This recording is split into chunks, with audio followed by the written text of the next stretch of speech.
Menteri Besar Perak Datuk Seri Saarani menafikan bahawa penggantungan Ketua Pembangkang Perak Rasman Zakaria adalah bermotifkan politik. Beliau mengumpamakannya dengan menggunakan lampu isyarat jalan. Kita ada buku hijau itu, buku perintah tetap.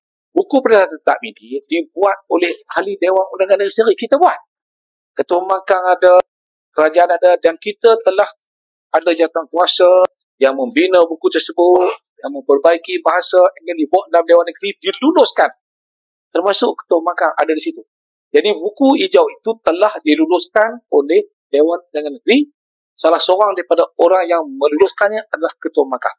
Dalam tu ada sebut lampu hijau, jalan, lampu merah.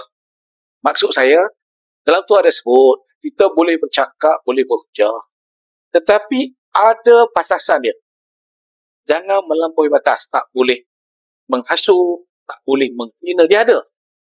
So once you langgar peraturan itu, maka salahlah. Bila salah, dihukum.